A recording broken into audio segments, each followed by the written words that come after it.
So I had a long commute this morning. I was in DC this morning. It'll become relevant in a minute. So I was in DC yesterday. My 8 p.m. flight was canceled. My 10 p.m. flight was canceled. I was supposed to have a 6 a.m. flight, which would have gotten me in time for my morning class. That was canceled also because of the thunderstorms yesterday. So I got back to Houston around 10:30. I was here around 11:30. I did my section B class a few minutes ago. It just wrapped up, so I'm pretty tired, but I think I'm ready to roll. I got the energy to finish this through. Um, you have your regularly scheduled audience. Um, let's see. Questions before you get started. No, I don't care. I don't want to. It's fine. Did you have a class canceled today? Another class canceled or no? So the other class had their first class canceled, so then they were actually here present. No, it's whatever. We're fine at this point. I'm sorry. Okay. My goal for today is that chair. I'm gonna need a chair today. My goal for today is to walk through question number 1 from the spring 2021 final. I gave you. There we go. I gave you some substantial time in. Yeah. I was ready to be here at so my initial flight would have left DC at 6 and landed at 8 a.m. I think it could have made my 9 a.m. class. They could have done it. But the weather gods are not with me today. So my goal is to go over the first question from last year's final and bring forward whatever questions you want that you have, and I'm happy to answer them. Okay. Let's start at the very beginning. Perfect place to start. Reference. Don't get the reference? What's the reference? Sound of Music. Thank you. Let's start at the very beginning. It's not Bruno's song. It's a blind grade. You know that, right? No, it's fine. You don't have to suck up. All right. Let's start. All right. So the format is the same. It's the same every year. You have 3 hours. The exam is designed to finish in 3 hours. If you find yourself finishing really early, you did something wrong, or unless you're like a genius and like you just like whip out the exam in 5 minutes. But it should take you the full 3 hours. You should not be leaving early. There are 2 parts, part 1 and part 2, each worth 50%. What that means is you should be spending roughly the same amount of time in each question. If you spend 2 hours on question number 1 and 1 hour on question number 2, you are selling yourself short. They're worth the same amount of time, right? Don't rush the second half. If you're working on part 1 and you're beyond the 90-minute, so you start at it's 9 a.m., right? Your exam starts 10. Okay, so we start at 10 o'clock, right? If you're at 11:30 and you're still on question number 1, go to 2, right? It ain't getting easier, right? It's not like, oh wow, well, more time for questions. No, it's going to get harder because you're tired and get burned out, like myself at the moment, right? After a term of endurance, you don't have enough stamina to go to the end. So stop at the 90-minute mark. By now, you should have practiced exams. You know what it takes. The word count is a serious limitation. Again, the reason why the word count is for your fairness. It's to make sure you don't just dump everything on your paper hoping to get points. This is like the spaghetti approach where you take a pot of spaghetti, throw it at the wall, hope it sticks. That will not work for my exam. You have to give me the right answer. You can't just vomit on the page, pray, hope that's something. I know those exams. I know they work. You put everything in your notes. Its open book exam will not help you. All right. Each part's 1,000 words, and each part has 5 questions. So that should be roughly 200 words per question. Do not do what a lot of you did in the midterm, right? 600 words for the very first part on the animal question, right? Don't do that, because then you won't have enough room for the rest of it. The worst thing you could do, the biggest mistake you can make, is to delete stuff, right? Say, oh crap, I'm over the word limit and start deleting stuff, because you don't know what to delete. You'll never know. You might delete the right answer for all you know. You lose points. Pace yourself, right? Roughly 200 words per chunk, per each segment. You'll be in a much better position if you do that. I know who runs out of time because at the very last part, there's like nothing written, or there's like, a couple sentences. You don't want to get a 0 on part 5. So pace yourself on time and on the word limit, right? Again, I stopped reading 1,000 words. I just stopped reading. So I don't care what you write afterwards. You're on notice. The word count. Learn how to use the word count feature. The registrar gives you a sample exam. You know what I'm talking about? Yes? If you don't, come talk to me afterwards. Um, there's a little document icon. You have to click, and it pops up a word count. 1,000 words means 1,000 words. Do not use the character count, right? ExamSoft is bizarre. It gives you the character count on the screen. I don't know why you would want that.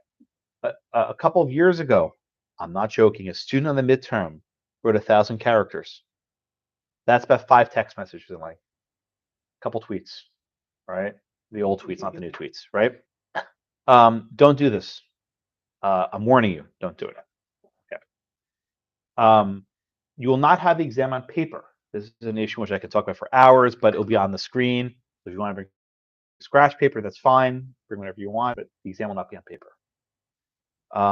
Completely open book will not help you. If you find yourself flipping through your notes, you're going to run out of time. If you're actually on exam debate, like flipping through pages, you're going to run out of time. You need to look at it, right? That the idea of a good open book exam is you don't even need the notes, right? All you might need is if you get a case name, maybe you don't remember what year something happened, right? You just something small, but really, if you're flipping, like if I was proctoring an exam and I saw a kid flipping through his notes, I'm like, that's not, he's not going to finish. Don't cheat. I don't need to say this, but you will ruin your lives for a couple points in a proper exam, and cheating will not help you, right? There's nothing you can do to help you in this exam. No document, no book, nothing you have. Asking someone for help, why would you think a person willing to cheat will give you a good answer, right? People who tend to have good answers aren't the cheating type. Maybe they are. Maybe I don't know. Maybe people are irrational. But don't cheat. I hear lots of rumors of people cheating, which turn out to be true. People always, oh, they're cheating, they're cheating. It's mostly myth. It doesn't happen. Um, and maybe you pull a fast one on me, right? The closest I ever had to cheating in my exam was I found 2 students had very similar essay questions on a specific point, and I investigated it. And what turned out to actually happen was that they pre-wrote answers. They actually pre-wrote answers for their exam that they basically typed into the screen for their exam, which was not a good idea because the questions they pre-answered were not the questions I asked. So the stuff they wrote in advance wasn't actually responsive to my exam, and they lost points. They were lousy answers. I mean, if you're going to cheat smartly, right? This was not right. And I cleared them in any misconduct because they said they showed me that they had notes in advance. All right, well, that's not a good use of your time, but go for it, right? But don't cheat. It's not worth it. You get expelled, right? Everything you've done is basically over in a minute. Um, the dean, I'm sure you know this, must certify to the bar that you possess the requisite character, and I can tell you that can be held pretty arbitrarily, right? That can be withheld. It doesn't happen often, but it happens from time to time. And just don't do anything stupid. Don't cheat. Just take the exam seriously. There'll be a proc. I hope there's a human proctor in the room. This has been an issue of huge faculty governance and it's driving me not mad. But there'll be a proctor in the room, and also the camera on your laptop will be on. I'm mixed on the camera.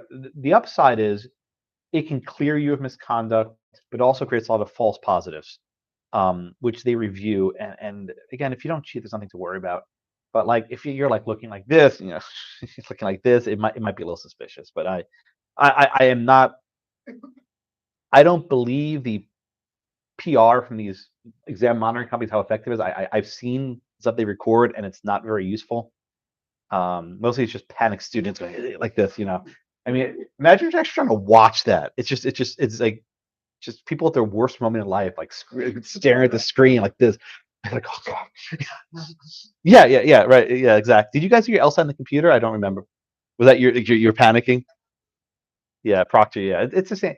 I mean, look. I mean, the software. It's a commercial product, and I don't trust their PR stuff. I don't because I was on the committee for this, so I can talk about this for hours, but I don't want it. It's not worth it. It's so just don't cheat and you'll be fine. Okay. Are you afraid? Put the fear of God in you. You good? Okay. All right. Again, there's no action. It's a virtual page. Sometimes I'll tell you to do part one first and part two second. That's quite deliberate. Sometimes there'll be facts in part one that might affect part two, so do them in the right order I tell you. Also, when you actually start reading the exam, I would read through the entire exam, top to bottom, straight through once. And the reason why is actually for your benefit.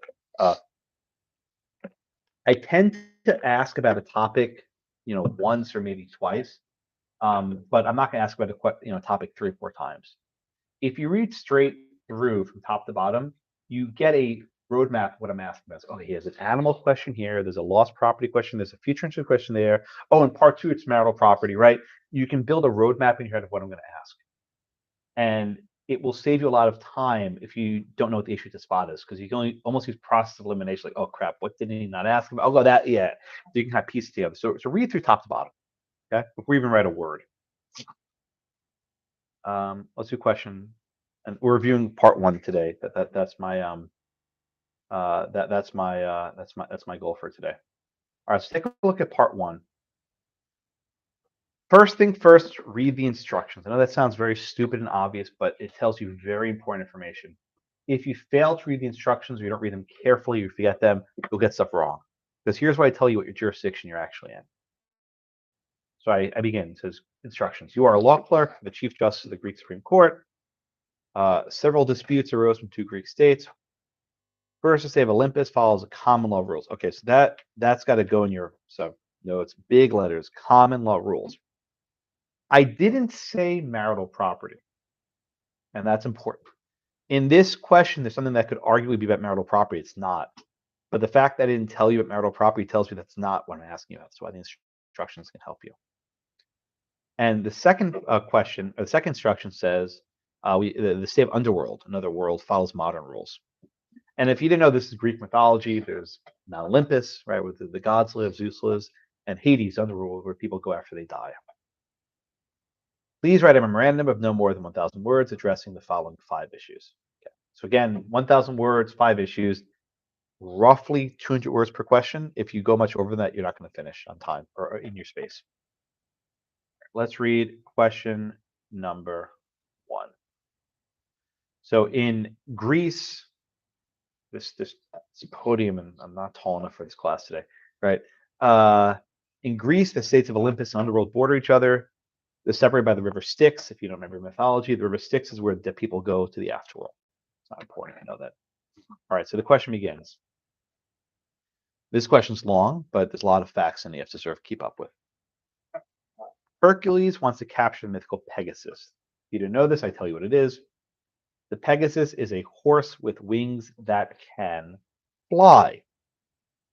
Why is that fact relevant? Well, because it can fly, it can be both on the ground and in the air, which is a wrinkle we didn't really discuss in class. It says Hercules sees the Pegasus. Hercules is standing on the Olympus side, and he sees a Pegasus in the river. Again, the river is owned by neither party. At the time, Dante is running the boat, and tell that Dante is king of the underworld. And Dante is, of course, Hades. I can't say with Hades because if I have 2 characters with an H, they'll screw people up. So there's Hercules and Dante. Okay, so the chase begins. Pegasus starts to run away. All right, Pegasus starts to run away. Hercules throws a lasso, and he captures his legs. And we learn that the Pegasus falls and is about to drown. Is this act enough to deprive the Pegasus of his natural liberty? And what would the Pearson majority hold? The Pearson dissent. All right. I don't know. And when I write these questions, I can go either way, right? Is tying up a horse's legs enough to deprive of its natural liberty? Is that enough? Right? In this case, he only escaped because he would fly away. It's this random fluke of nature. But I think you could say this was actually sufficient to constitute a capture right at that point. Maybe not. I don't know. Okay, the Pegasus is about to drown. He flies away. If you said he was captured at the point of the lasso, that's your answer. He's captured. You can't be uncaptured because once you've captured the animal, it's yours, right? If you thought it was not sufficient for capture, you have to keep going along with the question. We learn that the Pegasus flies into the air with Hercules hanging on for dear life. It's a kind of a funny image, right? So he's hanging around, what movie? I was thinking of a movie. I can't remember what it was, where there was some animal flying, and the guy was hanging on by a rope. I can't remember what movie I'm thinking of. I can't remember what it was. Which one? I never saw Snow Dogs. No, but that seems like a good movie. Anyway, not important. Was it? Close enough. Okay. So the Pegasus flies. Now it's actually a hard question. Is Hercules chasing the animal, or is the animal dragging him along? Right. It's actually not clear that the pursuit, because he's literally hanging on for dear life. I don't know if that's pursuit or not, but there's things you can think about. All right. The next, the Pegasus flies over the underworld, however that works. The Pegasus's legs drag along the sand, right? Under the Ration Soli doctrine, a wild animal, which this is, that's on a person's property belongs to the owner. Does Ration Soli apply to air rights? And I think the answer would probably be yes. I see no reason why it wouldn't. In Keble, there were ducks. And Keble is not a Ration Soli case, but I think it can be understood that way as well. All right, then the Pegasus flies high, too close to the sun. I get the reference? It's Lion Hamilton. I knew she would know it, right? Like Hamilton, we all fly too close to the sun sometimes. The air becomes thin, and he dies of a heart attack, like Icarus. Now, who caused that death? Pegasus flew high to escape Hercules, so maybe Hercules caused him. What actually someone said earlier in another class, which was very sharp, is that he died was the exertion of holding this guy underneath him on a rope, and that created the conditions for heart attack. I didn't think of that. It's a good answer. But Hercules didn't directly kill the animal, at least, right? No one did. He died of natural causes that actually may have been caused by the chase. So I guess the analogy would be if there's a fox running away and you grab the fox's tail and the fox is dragging you, that would probably kill the fox as well because you can't exert that much, that much energy. I don't know. All right, the animal's dead, dies, and he's free falling. Once the animal's dead, is it still a fugitive resource? Right, Arturus? Did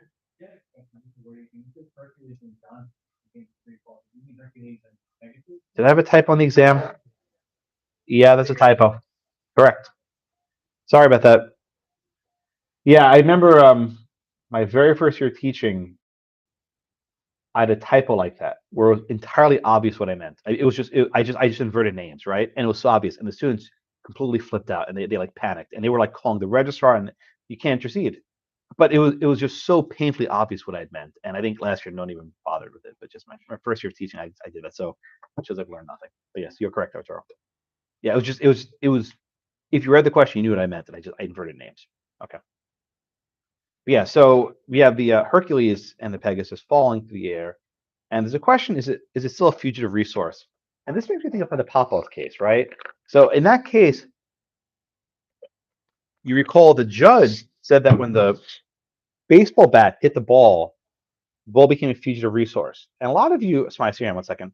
A lot of you were like uncertain about that. How is a baseball fugitive? Because it doesn't have any emotion or any thought. It just goes wherever the trajectory is. But this free falling horse reminds me of the baseball from Popov because it's in free fall. But it's not a perfect fit. Yes, Samaya, please.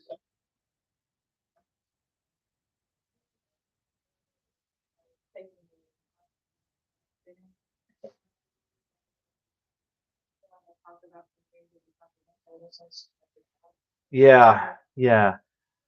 I don't have a good answer for you. I can go either way. Um, the reason why is I have had 10 issues I spot in this question because I wrote it. Most students won't get all 10, right? So spot whatever you can and write in the order you think it's most logical. The advantage of going sentence by sentence is you don't miss stuff, right? But I'll be completely honest, not everyone sees every issue in every sentence. So it doesn't always work that way. So there's not a perfect answer for your question. That help? Not really, but I appreciate it. You always want like a yes or no answer, and I can't always give you one, unfortunately. Exam writing is kind of like I guess legal writing for your memos and appellate briefs. There's not it's not a binary. There's not a one or other option. There are many different. You know the choose your own adventure books? Remember those? There's all books now. Kids read books. I don't even know. I swear. Look, in like 10, 15 years, when I was like, "What's a book? Is that like a thing on a phone, right?" No, I'm not kidding. I think at some point, do they stop having books in like elementary school? Like, to have just tablets and devices with some of these. You're shaking your head, Bree. Am I wrong? Am I?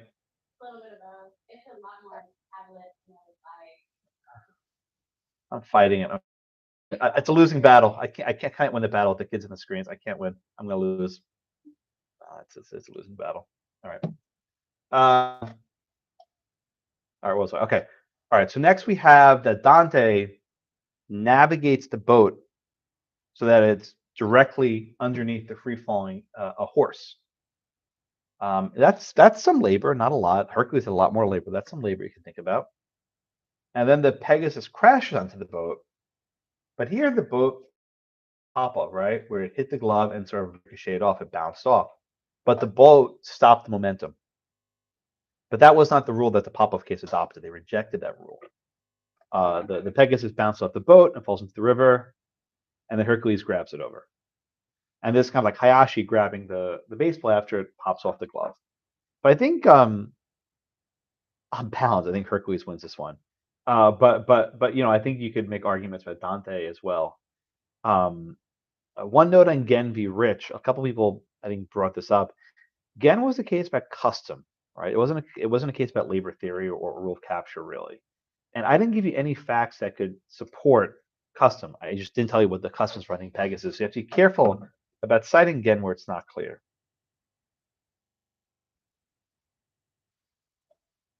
All right. Yes, Gabriel.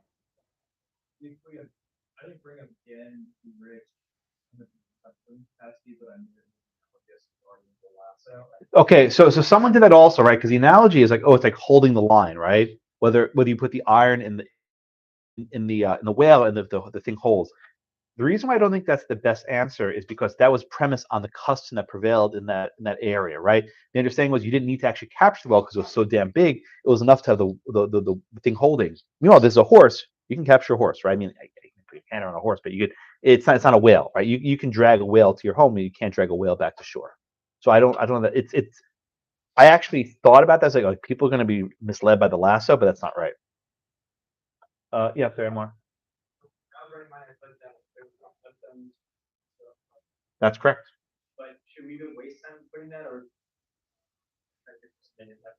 I think a sentence saying there's no evidence of any custom, so again, it's not relevant. That actually shows me that not only do you know the precedents, you know the precedents that do not apply, and that's kind of a higher order answer. Yeah, over there.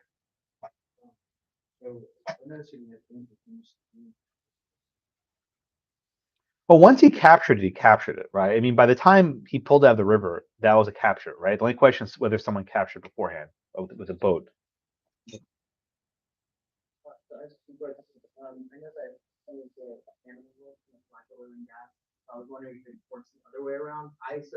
Oh, it's creative. Well, that's sort of like the rationing solely doctrine, flying over the underworld. Well, so just be careful. Someone asked me this question about a week ago. The ad coelum doctrine we should bring up in the context of and mineral rights, right? But specifically for wild animals, solely is the doctrine. So I would talk about rationing solely, not the ad coelum doctrine. Ad coelum it's very rare. That's not usually not the right answer, unless we're talking about mineral thing. And minerals are different than oil and gas because minerals are not future. Minerals kind of stay in one place. Oh, I'm sorry. Yeah, 1 second. Yeah, yeah.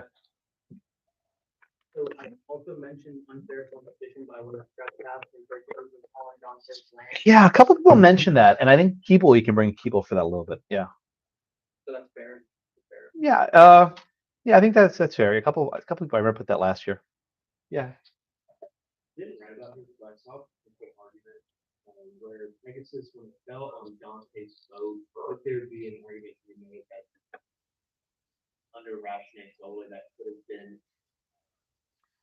That's really hard because the boat was in a river owned by no one. So I think rational has to be your property, and even though it's your boat on the river that no one owns, it's sort of like, why is gambling allowed in casino boats, right? Because you're in no man's land. So I think I wouldn't put rational solely on a boat in a river that no one owns. I think that's a stretch. Yes, 1 and 2.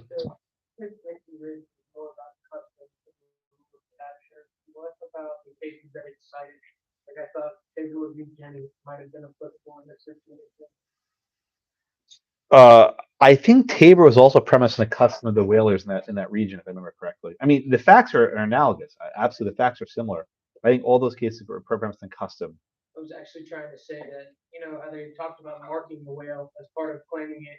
I said he literally fell on the boat with him. So Oh, that's funny. Yeah, I mean, I suppose if a horse falls on a boat, the horse is going to splatter, so you have to sort of suspend your disbelief a bit. That's creative. I like that. Yeah, Archer.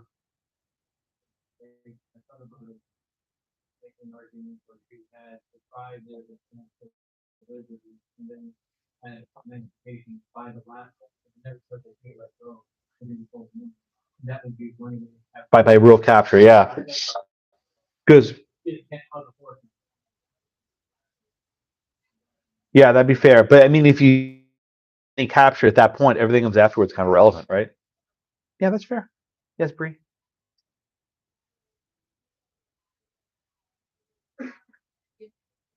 Well, I mean, look. Let me answer the question this way.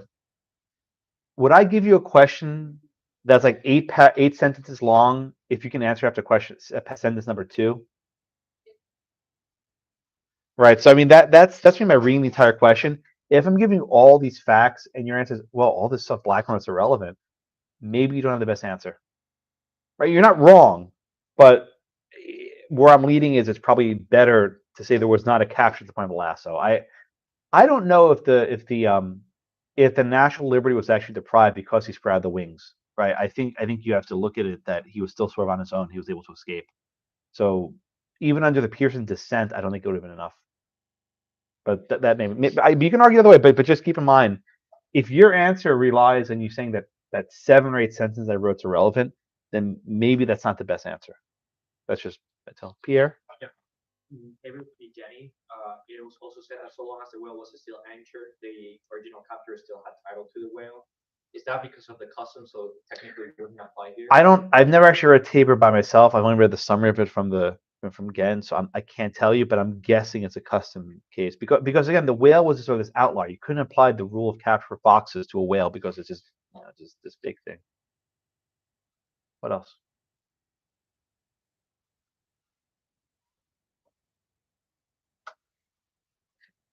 What else? What on question number 1? I think this, but I was wondering if we would ever bring in like anything about the equitable distribution stuff from Papa. Oh, about the awarding the damages where you split the skin in half. That's creative, right? Someone asked me at that last class. I didn't. I'll answer your question just carefully. The question is, how would you decide the title of the fox, right? The damages question is kind of secondary because because remember in the case, the court said the ball belongs to Hayashi, but when we're awarding damage, you'll split it in half. So basically, Hayashi had the title to the ball. That was sort of the phase 1 of the opinion, and the second part was like, well, we'll just split the value of the horse in half, not the horse, the baseball in half. So I think, to be perfectly frank, Sophia, answering the question, the equitable division would not be answering that question. It'd be answering, okay, ball goes to the horse goes to Hercules, but then how we divide up the value of the skin. I think that's how I'd answer your question. So I don't want to sound crude, but answer the damn question, right? The biggest reason why people lose points is they answer a question I didn't ask. This is why those kids who rewrote answers were really not doing themselves a service because they wrote this beautiful answer for a question I didn't pose. So it didn't help them very much. Yeah, I mean they wrote a great answer for it because everyone's like, what am I reading? This is not really responsive. Like what is this? And I figured out what happened. Okay. Yeah, it's never a good thing where the registrar's like it's like I have suspicion over student exam over XYZ. That's never a good conversation to have because then it gets to the blind because I can't interact with them and then the registrar does like an investigation and it's this really annoying thing which holds up everyone else's grades. because I can't submit the grade till everyone's in. So just spare me. Don't make me do it again. I never want to do that again. I happened I think once, and it was a pain in the neck. And there was nothing, which is why this cheating thing. People are obsessed with students cheat. I think students have this innate fear that someone else will have an advantage over them, and it bothers them so much, and it doesn't help you. Right? I mean, the only outlier might be a multiple choice exam. Professor reuses questions. That might be the only outlier where cheating's feasible. I rewrite a new exam every year. I've never used a question once. In fact, this happened once. I got burned. I was like, I gave my Langdell the draft midterm to proofread, and he or she didn't realize that I was actually going to administer it, and he actually gave it to the students at the Langdell session. So my midterm that I planned to give was given to half the class at the Langdell. That was not good. I had to write a new exam like in 2 days. I couldn't reuse it. But my point is, even then, I wrote a new exam because a couple people had it. I was like, forget what you saw. Right? There is no exam. Right? There's no spoon. No, there is an exam, and you saw it. So anyway, that was bad. I never again will give anything to Langdells of any. I mean, they're nice, but just it was a screw up. And so I keep my exams myself. No one sees them. By the way, I've not written your exam yet. I'm going to start writing it tomorrow because I am a very bad liar. And it does every year, but it's just one guy sitting over there. He's not there, but the chair over there. He was like, so Professor Blackman, is X, Y, and Z an exam? I'm like, oh, no, yeah. And I couldn't lie, so they got stuff out of me. And then, so I've written it yet. I don't know. I have no idea. All right, anything else on number 1? I can't lie. It doesn't work for me. Yes, that's right.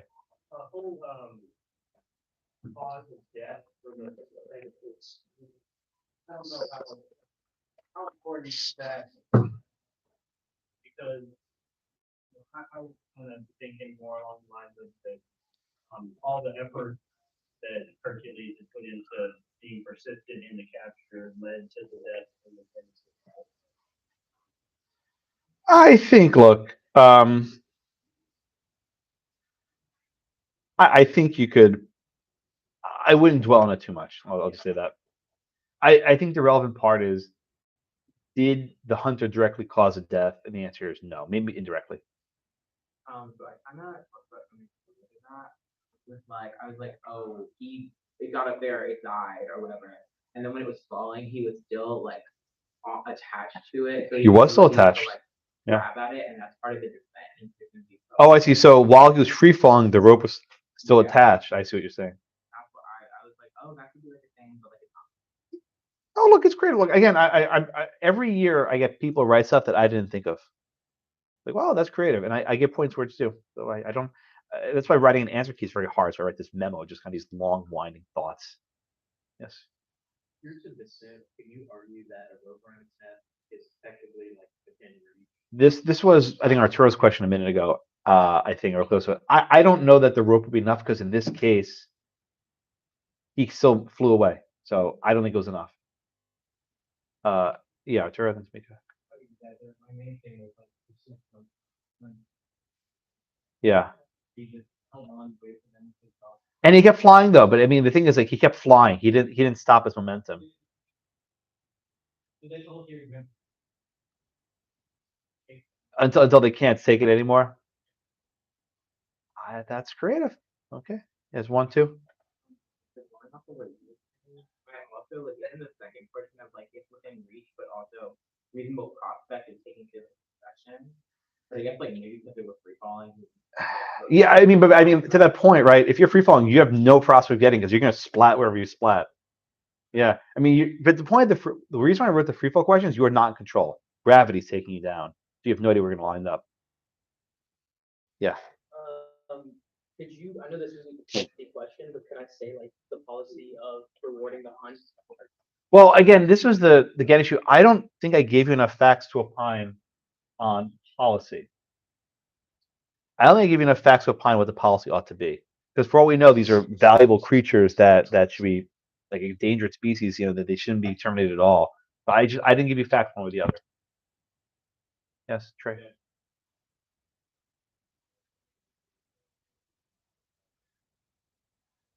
I think it's absolutely fair. Hercules spent a lot of work and he got maybe nothing in the end because of all the crazy things that happened. So I guess the rule of class A is don't ever hunt the Pegasus. You get messed up. All right. What else? Victor, you're not done? You have more? Yeah. You hand went up, then went down. I wasn't sure. We good? Look, you're not wrong. I mean, I think I'll tell you just this, right? As long as you spell out your reasoning and you give me evidence that you know the material and you're trying to apply it, I'm gonna give you credit, right? It may not be a 10, right? But you can get your credit. All right. Yeah. Last one. Then moving on. Are you going outside the scope of the problem? Don't. If I'm like, oh, like Hercules is presumptively so strong. No. Yeah. I mean, the risk, right? Someone asked this question also. How is their life estate if they never die, right? Someone asked that question before, right? I would encourage you not to do this, right? I would encourage you not. Don't use facts outside of evidence because you're probably going to get stuff wrong, right? If I wanted you to know that Hercules was immortal, I would have told you that in the question, right? It screws up life estates when someone's immortal, doesn't it? Right? Yeah. So I don't presume you know anything. This happens many years ago, not at this school, at another school. Someone asked. This was many years ago. There was a question about Justin Bieber, who at the time was under the age of 18, and it was like, well, does he have consent to contract, right? And the student said, who the hell is Justin Bieber, right?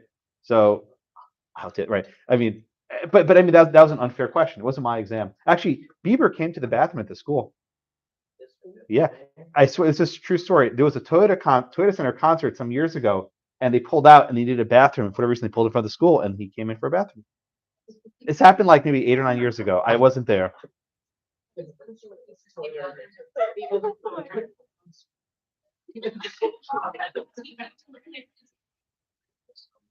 We should make a golden toilet. Okay, all right. Can I move on? Can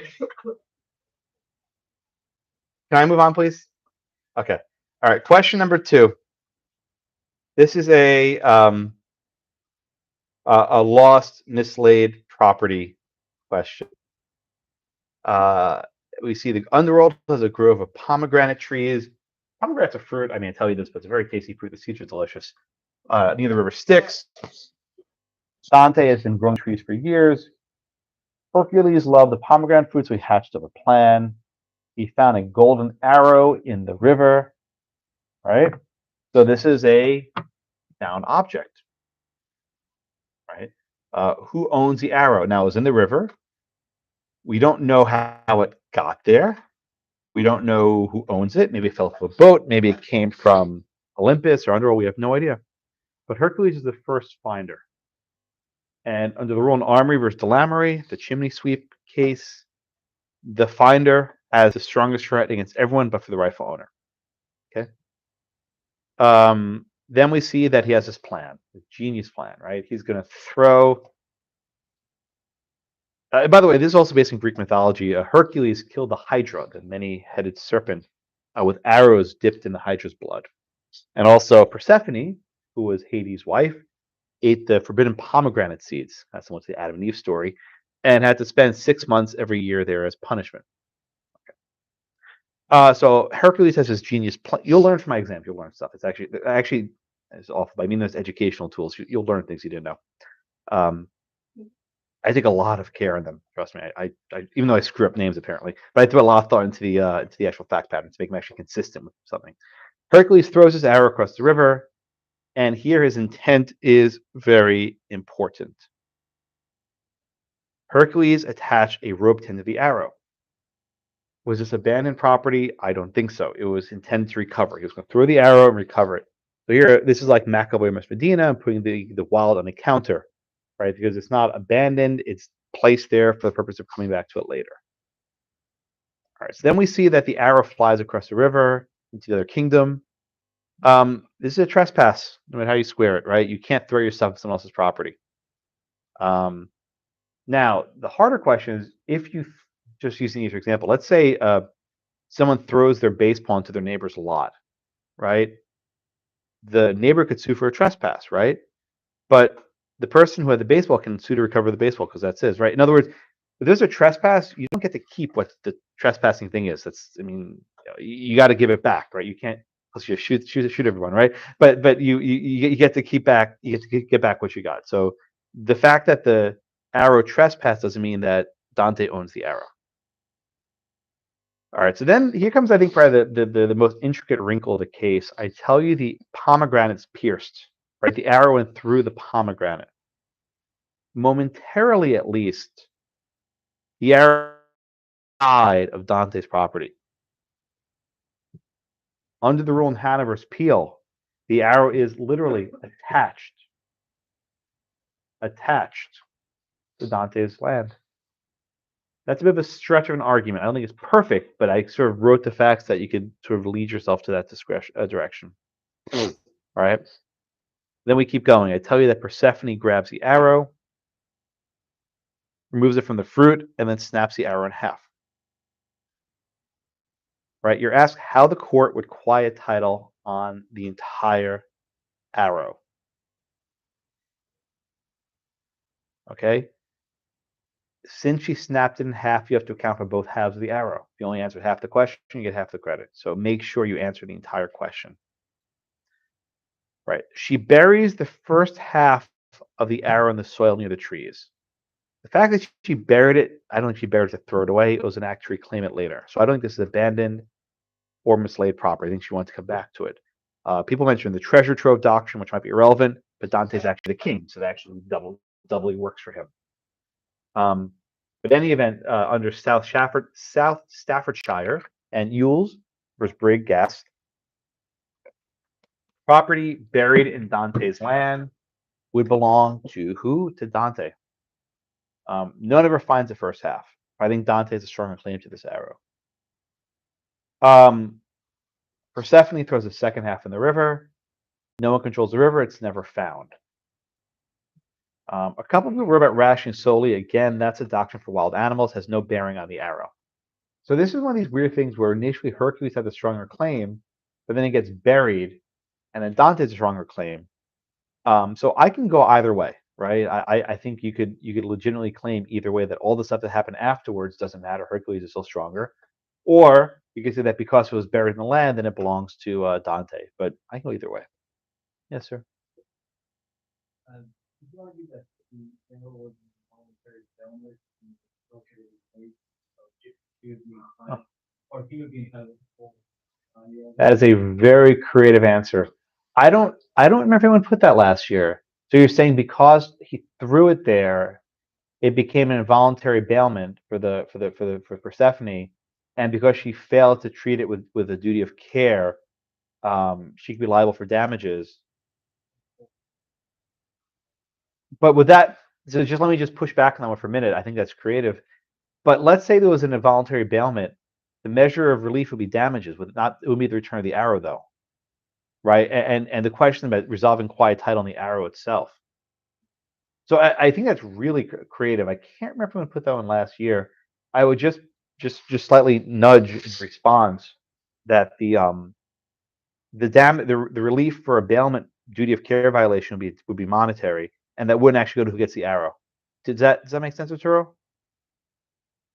Very very creative though. No, it's really creative. Yes, I agree.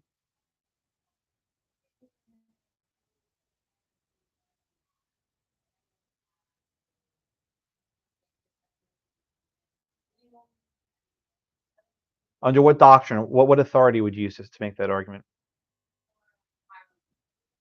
Yeah.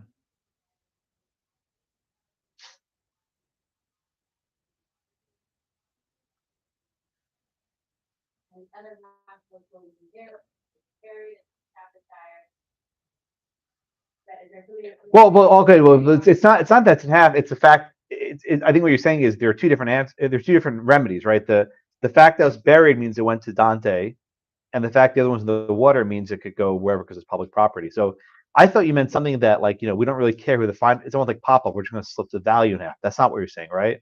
Okay, gotcha. I think that would work. Yeah, I think that would work. I can't see. Yeah, 1 and 2, and whoever's next. Yeah. So you mentioned when he threw the arrow, it made contact with the pomegranate and it became constructed. I said Charmin Briggs. You said Anna. I know those are cases to thin. They're all. Yeah, I mean they're all related. Yeah, yeah. Same idea.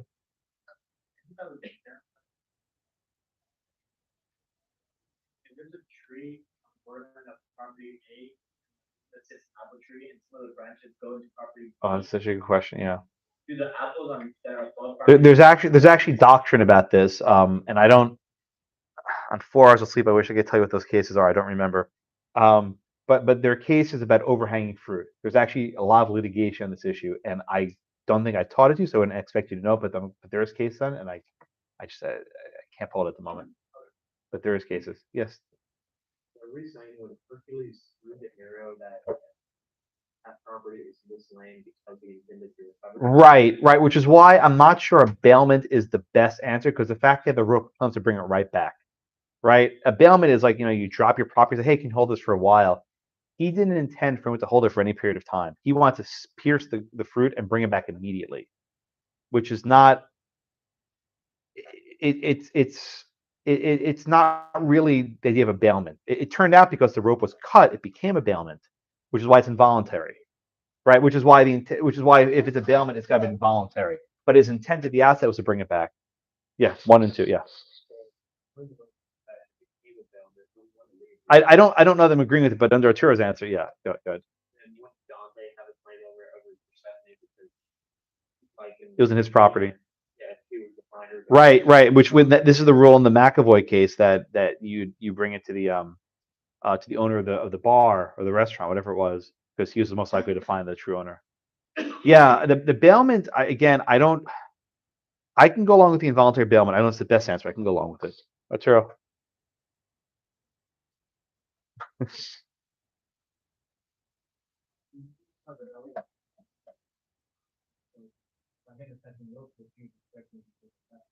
But backed by his own efforts. In other words, if you're giving your keys to the valet driver, you're expecting for him to hold it for some period and for him to give it back to you later. With the fact pattern I gave, he never intended anyone else to touch the arrow. It was just a solo job. Is it a hand?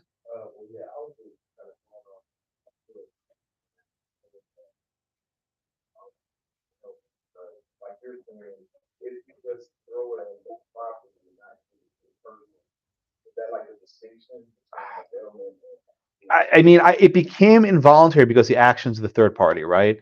It became involuntary because Dante himself cut the rope. If that rope had not been cut, his plan would have worked perfectly.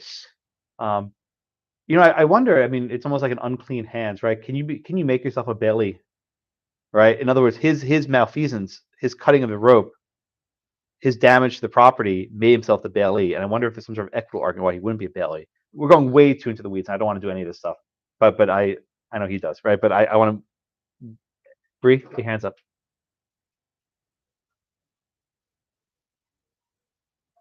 Well, I didn't give you it in the facts. I didn't tell you anything about marital property. This is what someone asked about earlier. Oh, I said he's the king of the underworld. I said nothing about what his wife owns. For all we know, he acquired it before the marriage and it's separate property. But I don't tell you either way, so you can't presume it's marital property. Don't. I would not. I would not. Again, go back to the instructions, right? I didn't mention marital property over here in the instructions. Then look at question number 2, or part 2. I talk about marital property there. That's your hint saying I'm asking about marital property in the second part, not the first part. So unless I give you clear facts saying Dante and Persephone acquired underworld after their marriage or after their wedding, you can't presume anything.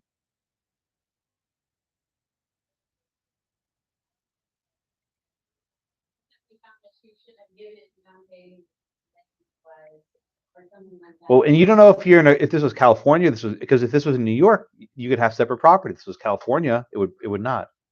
I don't actually know if you're in a community property state like Texas and you find something, I don't know if that'd be treated like a gift that's separate. Actually, I don't know the answer. But far too deep. You guys are all asking very good questions. Yes.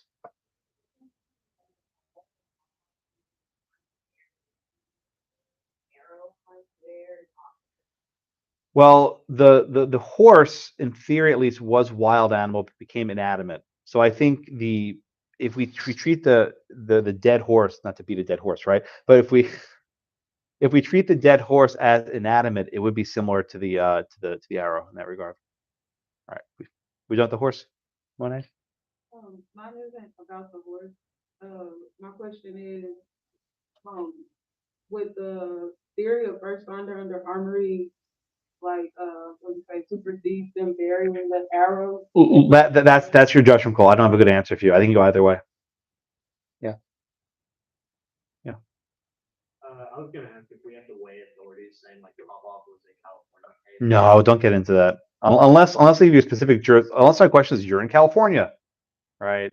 And even then, it was a San Francisco municipal court. I mean, I don't mean to diminish it, but it was not as we say persuasive authority at most. It would be not binding anyone other than the was it San Francisco municipal court? I can't remember the Superior Court. Superior Court. That was it. If I remember correctly. So we can check them. All right, we good? Can do the next question. All right, question number 3. I'll spend some time on this one. All right. Zeus owns Blackacre, Whiteacre, and Greenacre. These are all in Olympus. Okay. Zeus makes 3 transactions. So number 1. Blackacre from Zeus to Hercules for decade to decade. Starting on January 1st, 2020. Identify all the present and future interests in Blackacre. All right. The first one. Zeus gives Hercules a present interest in periodic tendency in Blackacre. The period is unusual. It's not a month to month. It's not a year to year. It's a decade to decade. What the hell is that? But you can do that. The periodic tendency in the period's a decade. So it's a decade to decade lease. Now, I have to confess, what does Zeus have here? I wrote, perhaps incorrectly, that he has reversion fee simple. But the very smart students in Section A raised a point. I'm sorry, Section B, my morning class, raised a point that I need to go ask the editors of the casebook about. We define reversion as the future interest that follows a natural termination.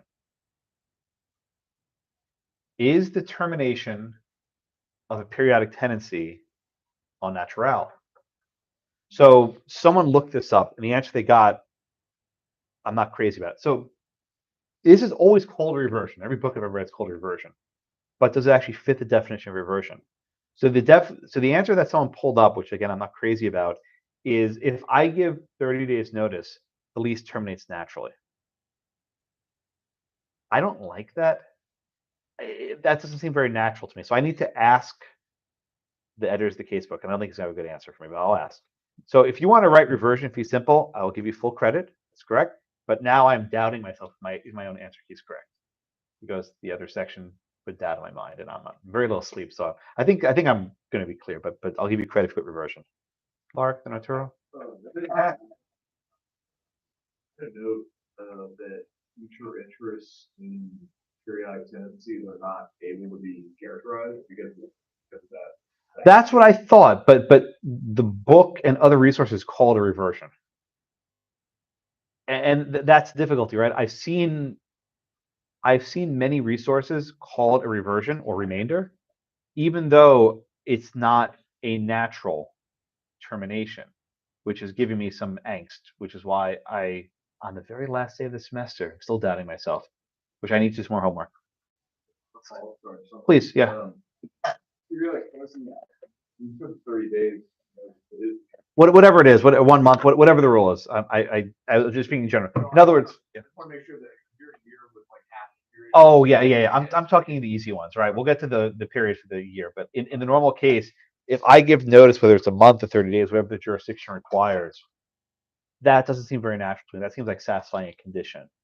But what the internet source that my student this morning found was that, well, if I give notice that it ends on December 31st of the year, that's a natural termination, which I guess that's correct. I guess that's not crazy, but just it seems wrong.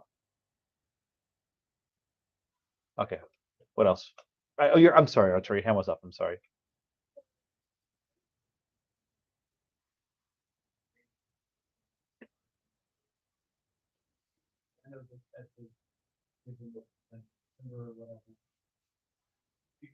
Talk about that. Are you on 3A or 3B?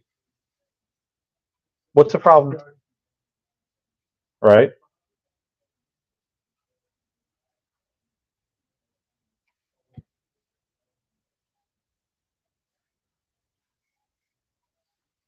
Oh, you're saying I don't know what today's date is.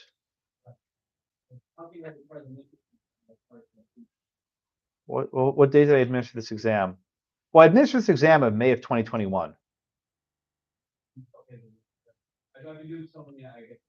Right. I mean, I get your point, but I mean, I gave this to the students May of 2021, so it was a time period. So in May of 2021, there was a present interest. It's okay. Right. I realize that your exam is what, May 3rd, May 4th? 3rd. May 4th. Yeah. So I'm looking at my calendar, May 4th. Okay. So you can presume that when you take your exam May 4th, it's May 4th. So if there's any interest that is in existence on May 4th, it's present. So kind of just jumping on that, it would say January 1st, 2022, and it would have Yeah. Yeah. Which I guess why it's tricky when you do old exams, you don't even know what year it's going to be. I mean, it'll get to a point where there's some exams where the future interest happened in the past. So just that's why I put the date in the top of the exam. Just run with that. You're mad at yourself. I can see. It's okay. Look, you're all really bright students, and you're working as hard as you can. So, and I know you're all sleep deprived as well, so I shouldn't complain. I slept in the plane. She wasn't terrible. I slept throughout most of the flight. Did not get my usual seat though. That was the bad part. Because I got booked so late. Usually 11C, always right there, but not my usual seat. Yeah. And it's only snack from the United Lounge. I got a snack. That's all I got to eat right. Yeah. If you said there's no potential, if there's potentially no future interest because you have to do about life. I don't know the answer, so I'm very uncomfortable calling something a reversion after a periodic tendency. I never thought about it, but now that they sort of you can't unsee it, as they say. So I need to ask the editor afterwards. If you write it's reversion, I'll give you full credit. So don't let this screw up your studying. This is just my own knowledge. Next time I teach the class, But if you were then you're a very bright student. Then you're a very bright student if you wrote that. Yeah. No, because look, I actually said in class, and I went back, that you only have remainders after term of years and life essays. I think I said that. As I think I said, I can't think of any others, right? I think I said something like that. And I was like, wait a minute, what periodic? And I never connected because you teach the remainder like 3 or 4 weeks before you do the periodic tendency. So I've never actually like connected those two things. So I have to go send a note to the editor of the casebook. I'm sure they'll have an answer why I'm really wrong. Anyway, but don't worry about it, Chris. You're fine. Yes, sir. If it's original transfer, why would you give it? Well, you could say it goes to a third party, right? You could say here's a leasehold that's periodic, and then after the periodic tenancy ends to Zeus or whoever, Hercules. You'll see it in the next question. I'll actually get to 3B or 3C. I'll see what I'm talking about. So just hang on. This is 3A is reversion without question, but okay. You can also have a remainder after periodic tenancy. Hang tight. All right. So everyone get 3A at least, more or less. All right, let's do 3B. 3:30 is coming up real quick. All right, we'll finish. So it says Whiteacre from Zeus to Dante, so long as Hercules and Leasehold and Blackacre continues, starting on January 1st, 2021, comma, then to Persephone for discretion. Identify all of the present future interests on Whiteacre. And again, this was January of 21. The exam was issued May of 21, so it's present. Okay. What did Zeus give Dante? You may be tempted to write as a fee simple determinable. No. So long as is not enough. You can't just go based on that. The future interest goes to Persephone, a third party. Therefore, Dante has a present interest in fee simple, subject to an executory interest. Persephone has an executory interest. Let's be more precise. Okay. Persephone is cutting short the interest of the grantee. Therefore, Dante has a fee simple, subject to Persephone's shifting executory interest. And Persephone has a shifting executory interest. Okay, however, it's not a shifting executory interest in fee simple because we ain't done yet. I use this language at our discretion.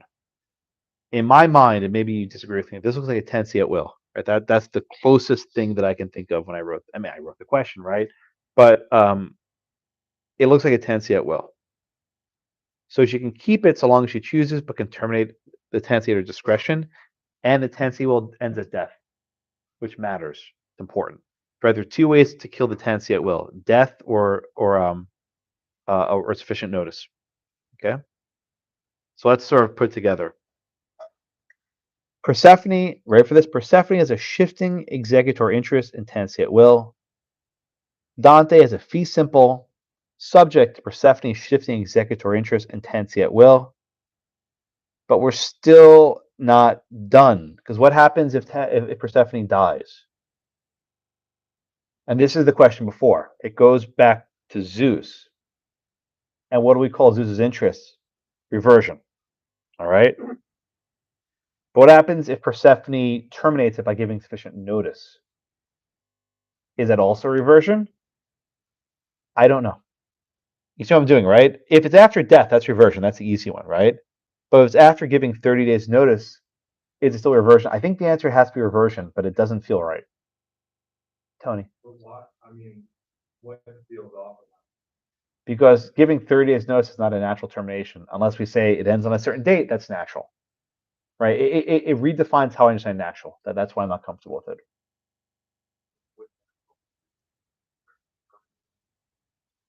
Right. I mean, but that's not even natural. It's more like a fixed date, right? It's almost a different standard. Yeah. I don't know. That's why I'm not comfortable with it, because if it's not reversion, what the hell is it, right? If it walks like a duck, if it quacks like a duck, is it a duck? Right? I don't know. And this is why I think the casebook editors kind of just said, all right, whatever, it's reversion, close enough. Right? It's they're all what's the numerous clauses principle, right? There are only so many interests that you have to sort of fit something into a bucket, and if it's close enough, it fits in the bucket. So I mean, reversion is probably the right answer, but it doesn't feel right. After periodic tenancy is actually a tougher call. The last one, this would be he has a reversion, fee simple, he dies or terminates with 30 days. Correct.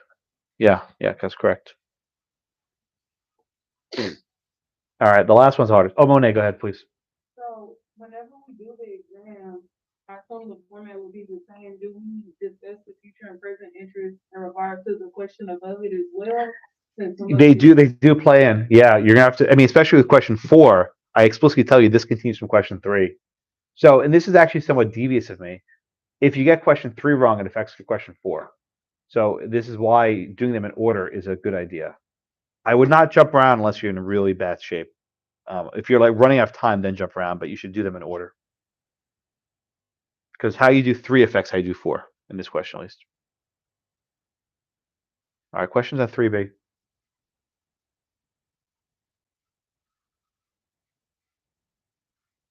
I do 3C? All right, let's see 3C. The reason why I keep it on my laptop is I can't see the screen because I'm seated and all right. 3C. Greenacre from Zeus to Persephone for life, comma. But if Persephone terminates her lease on Whiteacre, comma, then Greenacre goes to Hercules, period. Identify all present futures on Greenacre. So this is Monet's question a minute ago. You see here the terminating the lease on Whiteacre, right? This is what you're asking about, right? Yeah. So you have to understand what that means to terminate her interest on Whiteacre, because of the tenancy at will. All right. This, I think, was one of the hardest questions of the exam. It generated a lot of discussion in the prior section. Persephone gets a life estate from Zeus. What is the definition of a life estate? It lasts the duration of her life. Can you give a life estate that terminates earlier? So I think the better answer is no, you cannot. I don't think it's a valid conveyance. If you give a life estate subject to revocation, you can go one of 2 ways. One, it's not a life estate, it's something else. Right? Maybe it's a fee simple subject to condition subsequent, something or other, right? But if it's actually a life estate, you can't have it terminate earlier. You can't divest a life estate. You can divest a remainder amount of life estate. So the way I answer this question, which a lot of people didn't like, is after this for life, comma, I just struck out the rest of the sentence. That's not enforceable. If this is actually a life estate, you cannot have all this stuff that comes after it. Now, I'll give you the alternate answer in a minute if you didn't agree with me on that one. But this is sort of like the case from Tennessee where they just sort of strike stuff out of the will, strike stuff out of the conveyance. And we know courts do this, right? You don't like it, Trey? No, I know you don't, right? But the alternate's worse. So the alternate's actually worse, right? So let's say it's actually a life estate that's subject to revocation. It's not a life estate then. It would have to be some sort of a fee simple subject to condition subsequent or a fee simple subject to executory interest, right? But I think what you'd have to write, the alternate, is that Persephone has a fee simple subject to what was it? Hercules is shifting executory interest. But the condition is actually on Persephone terminating it or Persephone dying, because on either of those two situations it goes to Hercules, right? So if Hercules dies, if Persephone dies, Green Acre goes to Hercules. If Persephone terminates, Green Acre goes to Hercules. I don't know how to write that in terms of shifting executory interest. It becomes an absolute mess, which is why I like my answer is more elegant, right? Sometimes courts will say, if the other option is such a disaster, we just strike out and make it simpler. Life is safe, followed by reversion. Be simple. Trey, you want to go, and then Darwin. Congratulations! Don't do that in the exam. That's not a thing. Right? No, but that's the point, right? If you reject my answer, you have to make something up because it's not a thing. And the New York court did that. They made up a thing. The life state's determinable, right? But you're in a common law jurisdiction, but they don't make stuff up.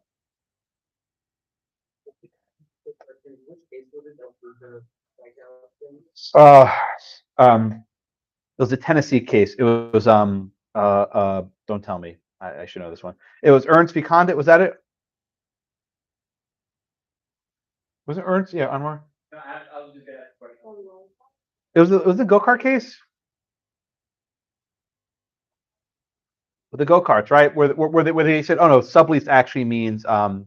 It was Boss, wasn't it? Oh God. Which was the blue pencil? Which was I'm sleep deprived at the moment, so I know this usually much more clearly. Let me just look up my notes. I'll find it in 1 second. No. It was no, it was with Jesse lied. It was White versus Brown. It was from Tennessee. I was right about that. It was from Tennessee. White versus Brown. That's where they basically struck the. Remember, she wrote in the will, she will remain in the house forever or something like that, and they just basically deleted that part. That was I knew it was Tennessee. Come on, give some credit. Yeah. My friend is watching on YouTube. Oh, Vey. Hi, YouTube. Hello. Guys. People on YouTube are listening. Come on. Yeah. Asking what type of tendencies do outers and partition relate to? Huh? What type of tendencies do ouster and partition relate to? Anyone understand that question? I know what ouster is, but I mean, what we mean, you can oust someone from any tenancy. I don't understand the question. A partition is usually with a tenancy in common. Maybe ask your question for follow-up. I'll come back to it. Yeah.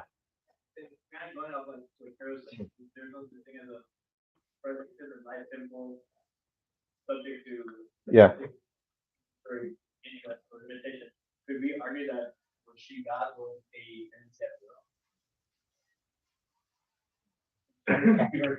Oh, that's really creative. You know, is that what you wrote? That's really creative because it almost mirrors perfectly a tenancy at will because it's upon death or when she chooses to end it. The difficulty though is, if you remember, I said there's a very strong difference between fee interest and leaseholds, right? And this will be something at common that required season. So I don't think you could convert a fee interest to a tenancy at will. I think you need very precise language called a tenancy at will. But if it was a tenancy at will, then Hercules would have some sort of remainder or something after it, I think. That's creative. That's creative. I would give that if you. So I mean, when you're writing your papers for the exam, spell out your reasoning, and I'm happy to give you credit if you like. Wow, that's creative. Yeah, that's really good. Yeah, 1, 2.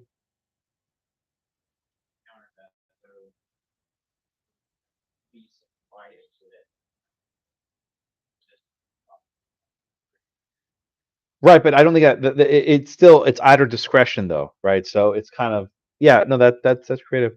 Gabriel, Just to clarify.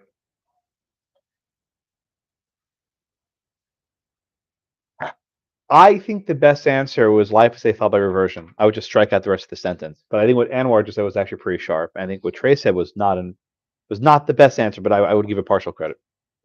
Sorry. Anwar said it resembles tenancy at will because it's over at life or at her discretion, which is what a tenancy at will is. The reason why I'm not committing to his answer is you need to use very precise language to distinguish between a leasehold and a fee interest. They're different. I think if you try and blend them, you're in trouble. Did your Zoom friend give me a follow up or no? No. Okay. Bye Zoom. Okay. All right. What else? If I am here, you could be here, right? Sorry, that was mean. I travel like 1,500 miles to get to class this morning. Okay. I'm only slightly exaggerating. Shuttle at 6:30 a.m. Eastern. I had the last seat at the shuttle too. That was almost bad. The shuttle was completely packed. Yeah, the airport's open, the hotel. All right. What else? I once actually I had a 9 a.m. faculty meeting. I took the 6 a.m. flight from DC and actually came at my 9 a.m. meeting on time. Like, how are you here? Yeah, I've done that before. That's not a pleasant flight. Usually I do there's a 10 p.m. flight from Dulles that gets in around 12:30 to Houston. That's my default flight. Something gets canceled. I go to Dulles and it's a 10 p.m. flight, and that one got canceled too. I was so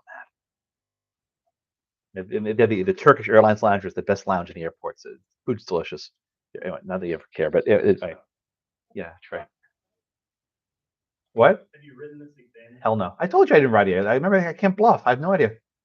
No, I can't. I'll write tomorrow and Thursday. I don't have much time actually. I mean, I have to get it done by Friday or Saturday, so I have a very short window to actually write it. I'll write it tomorrow and the day after.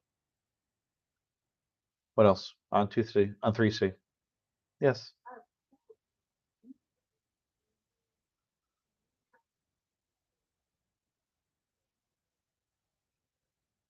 Yes, that was my intent. In fairness, so the memo I give you, I actually write the memo before I grade and I revise it. So I write the memo immediately after I write the exam. So I remember what I intended because I used to do this was stupid. I would write the exam and then went to grade. I was like, what did I mean here? I don't remember. Right. So I write the memo as I'm writing the questions. That way I have fresh in my mind my intent. But invariably I get smart students who write things like, I didn't think of that. So then I have to modify my memo. All right, what else? You're good. You're giving me confidence. The questions you're asking show a level of sophistication that this is not going to be a disaster exam, which is good. Some semesters a train wreck, but this one seems okay. Yeah. This question I'm not going to really say on the memo. So when I'm reading the memos, Probably. part A, you're talking about presenting as learning guidance. What did I write? Which question we're looking at? 4A? Rather than update, so that 3A? There's like two paragraphs and it says one finding note of periodic tendency survives death. I was wondering on those. I couldn't hear anything.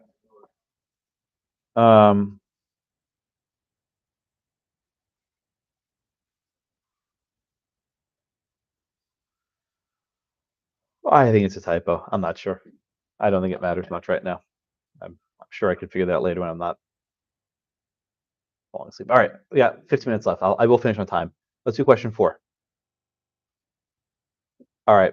Oh, yeah. Okay, so this one's weird, right? 4A. On January 1st of 2021, Hercules gives Zeus notice to vacate Blackacre. One of the leasehold terminate on Blackacre. So if you remember, this is a decade-to-decade lease. What is the relevant notice to terminate such unusual tenancy? I think the better answer here is the common law rule, which is half of the period's length, which is 5 years. So there was an error on the memo, which I fixed this morning. If you go to the website, there's now a new PDF there, because now I know how to count days. But to terminate the leasehold by December 31st of 2029, you need to give 5 full years of notice, which means you have to give notice on December 31st of 2024. So that gives you 25, 26, 27, 28, 29. You can vacate on December 29th of 2029. December 31st of 2029. Some students may have used the 1 year rule, which would mean 6 months, in which case the answer is May 30th of 2020. But I think 5 years is a better answer. 2030, What's 2030? 2030, not 2029. We're starting January 1st, 2021. Well, I'm on. Okay, hold on. No, but the lease began in 2020. Oh. Yeah, go back to the prior question. I had Yeah. 2029 written down, man. Yeah, no. So I mean, look, the question they relate back. So the question there is January 1st, 2020, and they gives notice on January 1st, 2021. Under either rule, there's more than enough notice given, right? So the lease runs out December 31st of 2029. Don't make me doubt with these questions and the dates and the month. Tony, not if you have to count.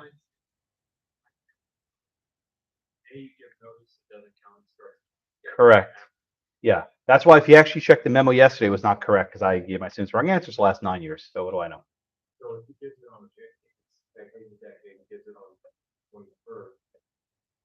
31st. Yeah. December 31st of 2024. That'd be the latest he has to give it. But look, he gave notice. He gave notice with like 4 years more than he needed to. He only needed to give 5 notice. He gave like 9 years notice. Right. So the notice here in question 4 is sufficient to end on December 31st of 2029. Okay. Gabriel.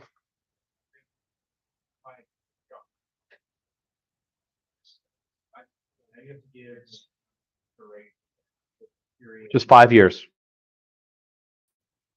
Because he's not 5 years out, does he have to wait till the end of the period for that to happen? Or I thought it was just within, he had to just give it 5 He gave it more than 5 years in advance. He gave more than enough notice. He gave his landlord almost 7 or 8 years notice. But you still need to wrap up the period. You can't move out earlier than December 31st, 2029. All right. We done with this question? All right. Let's do question 4B. On January 1st, 2030, you want to keep an eye on the dates. Zeus gives Persephone notice to vacate Whiteacre. When will this terminate? Now, this was a tenancy at will, right? Recall, a tenancy at will can terminate upon death or upon 30 days notice. I think I counted this correctly. If 30 days notice exists if you have notice on January 1st, 30 days becomes January 31st. All right. Good, thank you. I actually legit went to my calendar in the 5 minutes I had break to count the days. I think I'm right on this one. The only wrinkle here is Garner versus Garish. So the lease only gives Persephone the right to terminate. The lease does not give the right to the landlord to terminate. But under the common law rule, if one has the right, the other is implied. And we are in a common law jurisdiction. I think both the landlord and tenant have the right to terminate upon 30 days notice of tenancy at will. All right, question 4B. Tony? So going back to, even though you don't count the date it's given, that would roll over in February. No. 30 days is, do you want to show your calendar? Just trust me in this one. If you start counting on January 1st, you go 30 days. You don't count January 1st. It's January 31st. Just trust me on that one. I counted it earlier. Section B approved, so you know it's okay. You guys like it's okay. But look, I mean, you guys get the finished product. They get the rough products. I mean, it's been vetted by the time I give you an answer. All right, we good? Questions on 4.